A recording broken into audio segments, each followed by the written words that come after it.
ओम नमस्ते मित्रों, भाइयों बहनों। प्रश्न आया है एक कि मुझे ढेर सारे पैसे कमाने हैं, कोई सूत्र बताओ। यह प्रश्न दरअसल मुझसे पूछा नहीं जाना चाहिए था, क्योंकि मैंने ढेर सारे पैसे कमाए नहीं। हमारा काम सेवा का है। यद्यपि मेरे अंदर क्षमता है ढेर सारे पैसे कमाने की, लेकिन मेरा परसेप्शन उधर है नहीं। मैं मूल रूप से धार्मिक और आध्यात्मिक व्यक्तित्व हूं। फिर भी मैं इसका जवाब जरूर देना चाहता हूँ, क्योंकि मुझ में इतनी समझ है कि मैं युवाओं को, आज के बच्चों को गाइड कर सकता हूँ कि धन कैसे ढेर सारे कमाया जाए और कमाना चाहिए या नहीं। देखिए, धन जरूर कमाना चाहिए। धन कमाना हमारा मौलिक अधिकार है। भगवान ने, ईश्वर ने हमें धनवान ही बना के भेजा है। हमारे एक एक अंगों की कीमत करोड़ों में है। अब आप अपने लीवर की कीमत आती है, अपने आंखों की, हाथ की। कोई बोले 2 करोड़ रुपए दूंगा, हाथ दे दे, तो मैं तो हाथ नहीं देने वाला। पैर दे दे, नहीं दूंगा। तो जिसके पास इतना करोड़ों का इंफ्रास्ट्रक्चर हो, इनपुट उसके पास करोड़ों का हो, सिस्टम उसके पास करोड़ों का हो, वह अधम गति, अधोगति या फिर आर्थिक रूप से दरिद्र या कमजोर कैसे रह सकता है? भगवान ने व्यवस्थाएं करी नहीं। अगर आप भगवान की व्यवस्था, ईश्वर की व्यवस्था समझ पाओगे तो मालिक ने करोड़ों का तो हमें तन ही दे दिया। इससे हम ढेरों धन कमा सकते हैं और कमाना भी चाहिए। धन कमाना पाप नहीं, पुण्य का काम है। एक धनवान व्यक्ति ही समाज में सेवा कर सकता है। धर्मस्य मूलम अर्थ, मैंने पहले भी एक वीडियो में कहा था, धर्म के मूल में अर्थ ही काम करता है। जो धनवान है वो भंडारा कर सकते हैं, लोगों को भोजन करा सकते हैं, हवन यज्ञ कर सकते हैं, पंडित जी को रोजगार मिलेगा, मंदिर बनवा सकते हैं, ब्याऊ खोल सकते हैं, बगीचे लगवा सकते हैं, सड़क बनवा सकते हैं, गरीबों के लिए अनाथालय बना सकते हैं, गौशाला बना सकते हैं, पशु पक्षियों के लिए कोई अभयारण्य बना सकते हैं। धन तो कमाना ही चाहिए और धन कमा के सेवा कार्य में लगाना चाहिए, क्योंकि सबके पास धन कमाने की क्षमता नहीं होती। आपके पास है तो आप कमाइए, लेकिन सेवा कार्य में लगाइए। धर्मस्य मूलम अर्थ, एक बात तो समझ गए।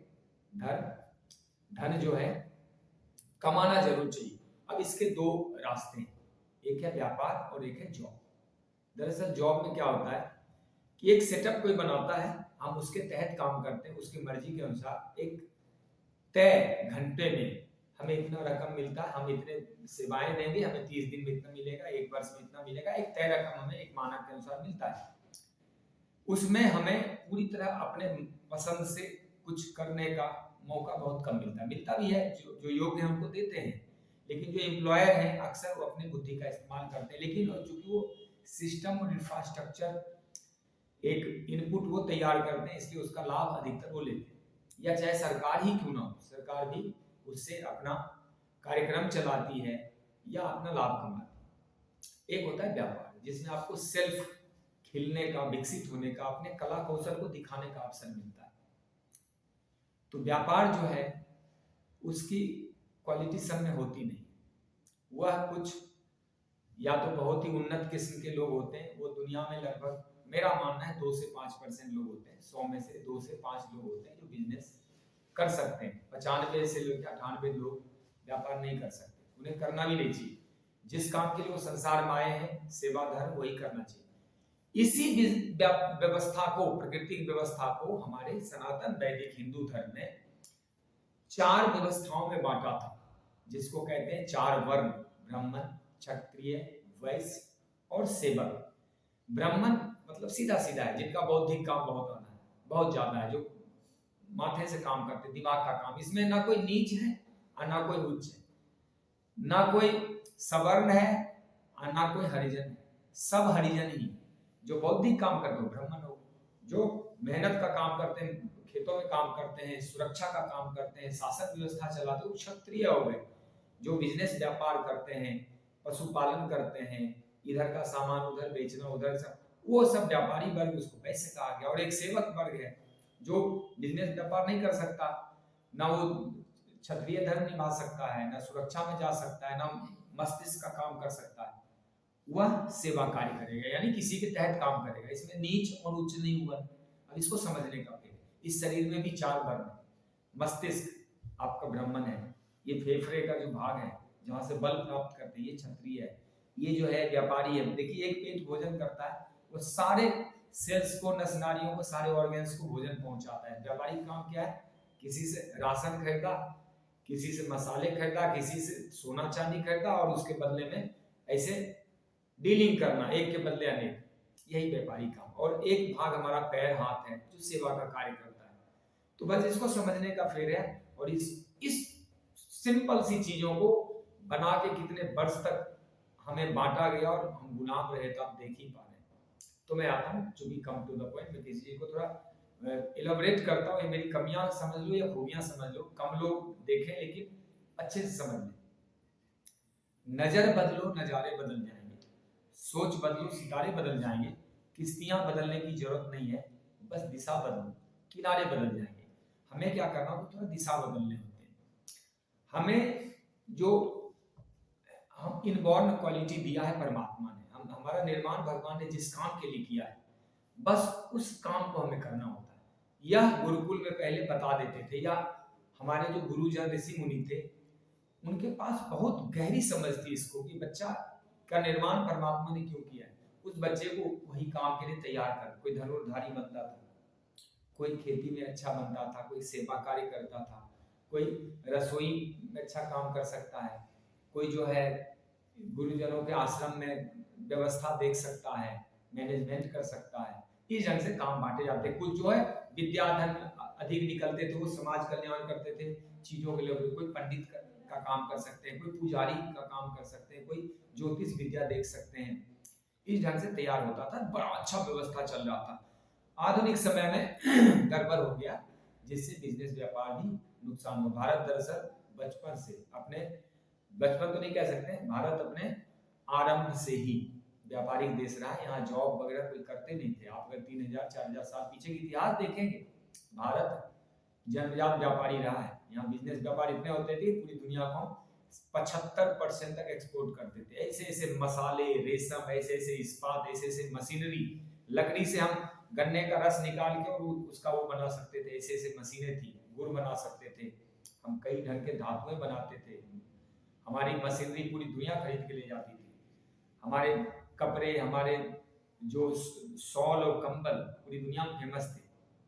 आप सुनते भी होंगे कि इंडिया का मसाला, इंडिया का ये, जैसे बरेली का झुमका और अलीगढ़ के ताले, मेरठ के पीतल और मधुबनी के वो फुटेरा एक आता है, लाई खुबिया, क्या क्या क्या क्या पूरी देश में महाराष्ट्र का कुछ है, आंध्र प्रदेश का कुछ है, तमिलनाडु, केरल कुछ ऐसे। सॉरी, तब मैं आता हूं कम टू द पॉइंट। अब नजारा कैसे बदलेंगे? देखिए, आप ढेर सारा पैसा कमाना चाहते हैं तो उसके लिए क्या करना? ढेर सारे स्किल इकट्ठे करने पड़ेंगे। पैसे ऐसे नहीं कमाए जाते, दुनिया, आज की दुनिया 1 रुपये नहीं देती, लेकिन जिसके स्किल हैं उसके पास लाखों करोड़ों भी देती है। दोनों बातें, आज के डेट में पैसा कमाना बहुत आसान है और बहुत कठिन है। पहले भी ऐसा ही था, आगे भी ऐसा ही हुआ। कठिन और आसान दोनों, सब कुछ डिपेंड करता है स्किल के ऊपर। यदि आपको फसल नहीं काटना आता तो हंसिया जो है मुसीबत बन जाएगी, और काटना आता है तो आराम से काट लेंगे। दुनिया की जरूरतों को पूरा करना ही व्यापार है, या यूं कहिए संसार की समस्याओं का समाधान करना, प्रॉब्लम का सॉल्यूशन देना ही बिजनेस है। या फिर आप उनकी जिंदगी को कुछ आसान करें, या फिर कोई नया ऑप्शन दें। अब सब लोग मोटरसाइकिल चल रहे थे, एक ने कार दे दिया, एक नया ऑप्शन। कार चल रहे थे, एक ने जहाज लेके दे दिया। जहाज चल रहे थे, एक ने कोई और तेज गति वाला प्लेन निकाल दिया। पहले 50 आदमी जा सकते थे जहाज में, किसी ने 500 आदमी जहाज बना दिया। ऐसे ही बिजनेस होता है। अब आजकल का क्या है, पेट गड़बड़ रहता है, लोगों को हेल्थ प्रॉब्लम्स हैं, बीमार बहुत पड़ते हैं। आप एक चीज, अब आपके लिए वो प्रॉब्लम नहीं, आप उसको, उसमें एक व्यापार ढूंढ सकते हो। अगर आप कोई ऐसा काढ़ा बना सकते हो, कोई ऐसा गोली बना सकते हो, कोई ऐसा पाउडर बना सकते हो जिनसे उनकी पेट की समस्याएं समाधान हो सकता है। कोई आप व्यायाम सिखा सकते हो, कोई भोजन में चेंज करके उनके पेट को सही कर सकते हो, तो ये बिजनेस का रूप ले सकता है। जैसे लोगों के हेल्थ इशू को मैं भी सुलझाता हूँ, यहाँ पे नेचुरोपैथी सेंटर में डाला हुआ है, व्यायाम सिखाता हूँ, डाइट समझा देता हूँ, तो लोग ठीक हो जाते हैं। एक बिजनेस बन गया। अब मान लो कोई बीमार पड़ गया, हॉस्पिटल गया तो हॉस्पिटल में एक बिजनेस खड़ा हो गया, बीमारों में वेंटिलेटर की जरूरत पड़ती है, बीपी शुगर के मशीन की, तमाम उसमें स्टाफ काम करते हैं, साफ सफाई, बेड की जरूरत पड़ती है, एक बिजनेस हो गया। अब मान लो एक बच्चा है जिसको ट्यूशन पढ़ना है और आपके पास स्किल है कि आप उसको पढ़ा सकते हो, आप केमिस्ट्री फिजिक्स मैथ कुछ भी पढ़ा सकते हो, और एक बच्चों को उसकी जरूरत है जो आप उसके पास नहीं, तो आपसे खरीदेगा, तो आपके स्किल को खरीदेगा, आपका बिजनेस बन गया वहीं से। कई बार क्या होता है कि आप प्रॉब्लम आती है, उस प्रॉब्लम क्या आती है कि आप अपना प्रोडक्ट बेच नहीं सकते या स्किल बेच नहीं पाते, वो भी एक कला है। इसके पीछे दो फोर्स काम करता है, डर और लालच। डर, आजकल तो ज्यादा डरा के पैसे कमाते हैं, लालच देते हैं, बेमतलब सपने दिखा देते हैं कुछ से कुछ, यद्यपि नैतिक रूप से दोनों गलत है, लेकिन बिजनेस में जायज है, क्योंकि आदमी ऐसे देगा नहीं। लोग बड़े मतलबी होते हैं और लोग बड़े चतुर होते हैं। अब किसी को ट्यूशन पढ़ा के आप पैसे कमा सकते हो, आपने बोला जी मैं 8,000 या 15,000 रुपये साल का पैकेज दूंगा इसको, अगला पैसा देने को राजी नहीं, तो उसको क्या कर सकते हैं, एक तो डरा सकते हैं, थोड़ा थोड़ा डराओ कि तुम्हारा बच्चा नालायक हो जाएगा, रोज नौटंकी करेगा घर में, अब वो तुम्हारे साथ मारपीट करेगा, गाली गलौज करेगा, तुम उसको संस्कार नहीं दोगे, मुसीबत बन जाएगा। अब दूसरा सपना दिखाओ, बच्चा अच्छा बन जाएगा, 20 साल जाते जाते सेटल हो जाएगा जॉब में, आपका तनाव कम होगा, आपके इनकम में सहयोग करेगा, स्किल होगा, आपका नाम भी होगा। तो ये लालच दिखाया हमने उनको, थोड़ा सपने दिखाए, अब उनकी बात समझ में आ जाएगी, वो खरीद लेंगे। चलो आप 20,000 पैकेज देते हो, उसको 15 कर दो, थोड़ा आप भी, ऐसे करके बिजनेस बनते हैं। ये मैं उन बच्चों को सिखा रहा हूँ, गाँव देहात से बहुत सारे पूछते रहते हैं हमारे पास बिजनेस नहीं है, काम नहीं है। अब मान लो गाय का गोबर है, उस गोबर से कोई धूप अगरबत्ती बनाओ, कुछ ऐसे कंडे बनाओ जो ठंड के दिन में हाथ सेक सकते हैं, या उसमें रोटी बना के लोग पार्टी में खा सकते हैं। कोयला जैसा कुछ बना दो, उसमें रेती और कोयला मिला के कुछ गोल गोल गोला बना लो, उस गोबर से कुछ ऐसा बना लो लंबा लंबा जो श्मशान में लोग चिता जला सकते हैं। बिजनेस तो ऐसे ही होगा ना, स्किल निकालना पड़ेगा कि हमें क्या देना है। गोमूत्र बेच बेच के लोग 1,000 रुपए लीटर कमा रहे हैं। आप ये देखो मैं क्या बेच सकता हूँ, लोग बाल कटवाते हैं बार्बर शॉप में, नाई के शॉप में, क्या उस बालों से कोई खिलौना बन सकता है? लोग फटे कपड़े फेंक देते हैं, जूते फेंक, उसको जूते को इकट्ठा करके कोई बॉल बना सकते हो, कोई खिलौना बना सकते हो, सड़कों में कुछ डाल सकते हैं, कचरे दुनिया भर के पूरे देश में फैले हुए हैं, उस कचरों से कोई बिजनेस हो सकता है? जरूर हो सकता है, आप देखेंगे तो दुनिया भर में हो रहे हैं। नए नए मूंगफली के छिलके से बिजनेस होते हैं, उसमें खिलौने बनाए जाते हैं, गेंद बनाए जाते हैं। इस ढंग से व्यापार खड़ा करना होता है, बहुत लंबा हो जाएगा, आपको समझने के लिए इतना ही बहुत है कि बिजनेस बनाए जाते हैं, बिजनेस अपने आप नहीं आता, और उसमें संभावनाएं बहुत होती है, एक से बढ़कर एक बिजनेस। अब मैं यहाँ पे काम कर रहा हूँ, मेरे पास लोग आते हैं, कोई यहाँ जूस वाला दुकान लगा ले, अब वो जूस बेचना शुरू करे, पत्तों का जूस बेचे, हर्बल जूस, हो गया बिजनेस बन गया, डेली 1,000 रुपए कमा के जाएगा। कोई दूध बनाना शुरू करे वहीं पे, जो नारियल का दूध, नट्स मिल्क बनाना शुरू करे, मूंगफली का दूध, ड्राई फ्रूट का दूध, हो गया बिजनेस बन गया उसको। कोई है वहाँ पे नारियल पानी बेच सकता है, गन्ने का रस बेच सकता है, कोई फलों का जूस, कोई घिया गाजर का जूस बेच सकता है। बिजनेस ऐसे बनेंगे, एक से बढ़कर एक कनेक्टेड है। लेकिन अब मैं अंतिम इसका समराइज करने जा रहा हूँ। देखिए, दुनिया का कल्याण होता है धन से। जिसको धनवान बनना है, कभी धनवानों को गाली मत दो। एक तरफ आप धनवान बनना चाहते हो और धनवानों को रोज गाली देते हो, उनका अपमान करते हो, उनसे नफरत करते हो, धन आपके पास नहीं आ सकता। धन का नियम है आकर्षण, चीजें वहीं आकर्षित होती जहां उसका सम्मान होता है। अब आप पैसे वाले बनना चाहते हो और पैसे वाले को गाली देते, बल्कि आप उल्टा करो, पैसे वालों के पास जाओ, उनके वाइब्रेशन लो, उनके एनर्जी को लो। ऐसा माना जाता है कि जिस बड़े बड़े होटल में करोड़पति लोग भोजन करते हैं, वहां जाके 15 मिनट बैठने चाहिए, उनके जो वाइब्रेशन है वहां पे वो आप में समाएंगे, और फिर आप भी धनवान बनोगे। धन तो सबको चाहिए, धनवान बनना आपका धर्म भी है, और पूरी तरह से अपने आप में स्वतंत्र विकसित होकर खिलना भी हमारा धर्म। यही भगवान का नियम है। भगवान कभी भी दरिद्र बन के नहीं आए, राजा बन के आए हैं, और अगर दरिद्र बन के अवतार लिए हैं तो फिर उन्होंने राजा भी बने हैं। अब देखिए, भगवान कृष्ण को द्वारकाधीश बने, जबकि आए थे बिल्कुल, उनके माँ बाप खुद जेल में कैद थे। भगवान राम तो स्वयं चक्रवर्ती सम्राट बन के आए थे। यद्यपि समस्याओं को हल करने के लिए जंगल जंगल भटके, उसके पीछे बहुत सारे खेल खेलते हैं भगवान, लीला रचते हैं, लेकिन उन्हें जीवन दिखाया कि देखो राजा को भी रंग बना। महाराज हरिश्चंद्र थे, उनको एक सपने को पूरा करने में अपने बच्चों तक को बेचना पड़ा था, अपने आप को बेच दिया उन्होंने काशी में। वो धर्म निभाया था उन्होंने, इसलिए धर्म बड़ा है, और जो धर्म को पकड़ के रखता है उसका बिजनेस व्यापार अपने आप चलता है। धर्म जो त्याग करता है, नैतिकता का त्याग करता है, नीति नियम का त्याग करता है, जो प्रकृति कानून को तोड़ता है, वो दुख पाता है। बिजनेस में भी, जॉब में। हम यदि 50,000 रुपये ले रहे हैं किसी जॉब में, तो 40,000 का काम करके दो। कोशिश करना चाहिए अपना जितना खाते हैं, जितना लेते हैं उतना काम करके दो, ताकि वह नाजायज धन ना बने या फिर पाप का अन्न ना हो, नहीं तो वो आपके बच्चों से निकलेगा। हमने निकम्मापनी करी है, कमाया। तो बिजनेस, व्यापार और जॉब यह सब एक नियम के तहत काम करता है। आप अपने स्किल को देखेंगे, आप जॉब के लिए आए हैं या फिर बिजनेस के लिए। यदि जॉब के लिए आए हैं तो ईमानदारी से जॉब करें, उसी में आप संतुष्ट हैं, और बिजनेस के लिए आए हैं तो बिजनेस करें। जिनका बिजनेस माइंड है जॉब में ना जाए, और जॉब वाले माइंड बिजनेस में ना जाओ, दोनों नुकसान कर बैठोगे। तो बिजनेस एक बड़ा माध्यम है। आप छोटा ही ढंग का काम शुरू करना चाहते हैं, लेकिन उसमें आपको स्किल लगाने पड़ेंगे, और उसके लिए एक और बात है, आपको रोज अध्ययन करने पड़ेंगे नई नई चीजों को। क्या? वैल्यू एडिशन करें। वैल्यू एडिशन से आपका बिजनेस और बढ़ता है। जैसे आप क्या उनको एक गिलास सबको पानी दे सकते हैं?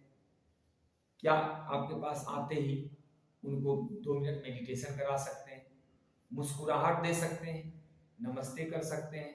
एक कोई बुकलेट दे सकते हैं जिसमें 10 अच्छे ज्ञान की बात बताइए? जो भी आप बिजनेस करते हैं, वैल्यू एडिशन करना चाहिए। वैल्यू एडिशन, कुछ नई चीज उनको रोज देना, थोड़ा सा उनके हित का क्या है, अगले को लगना चाहिए कि मेरे फायदे के लिए बोल रहा है। केवल अपने फायदे के लिए बिजनेस नहीं होता, बिजनेस होता है दूसरों के फायदे के लिए, देश और धर्म की उन्नति के लिए, समाज कल्याण के लिए। तो मैं इतना कह के समापन करूंगा। बहुत अच्छी अच्छी बातें, इसको आप सुनिएगा और बच्चों को सुनाइएगा। बिजनेस तो बिखरे पड़े हैं, काम करने वाले लोग हैं कितने। भारत जैसे देश में तो बीए एमए क्या क्या पास है, लेकिन स्किल नहीं है उनके पास। कंपनी के या जो संस्थाएं हैं बिजनेस, उसके रिक्वायरमेंट पूरा करने वाले स्किल नहीं हमारे पास। वो ढूंढते हैं अच्छे अच्छे लड़के, हैं कहाँ?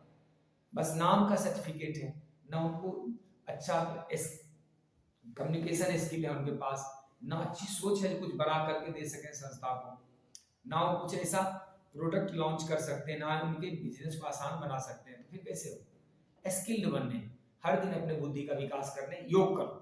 योग करेंगे तो योग में यम नियम है, आसन प्राणायाम भी, स्वाध्याय भी है, सब कुछ है उसमें। स्वाध्याय करना, रोज तपस्या करना, नए नए बुद्धि का परिमार्जन करना, अध्ययन करना, आगे बढ़ना। धन्यवाद। मैं चाहता हूं हमारा भारतवर्ष खूब समृद्ध हो जाए। जो देश समृद्ध होते हैं कभी उनको कोई आक्रमण नहीं कर सकता। आजकल जो है सुरक्षा के लिए समृद्ध होना बहुत जरूरी है। वह देश, वह समाज अधिक सुरक्षित रहता है जो आर्थिक रूप से सबल है। कमजोर लोग तो सुरक्षित भी नहीं रह सकते। भगवान भी दरिद्रों को पसंद नहीं करते। भगवान क्योंकि आपको दिए संसाधन, आप उपयोग नहीं कर पा रहे हैं। सब ही सहायक सबल के, निर्बल को न सहाय, पवन जगावत आग को, दीप ही देत बुझाए। आप सक्षम होंगे तभी संसार आपके पास आएगा, और आप सहयोग भी कर पाए। आप सेवा भी करना चाहते, धन नहीं है, कैसे करेंगे? तो आपका कल्याण हो, भारत देश समृद्ध हो, महान हो, अखंड हो। जय श्री राम। आपका सदा उन्नति।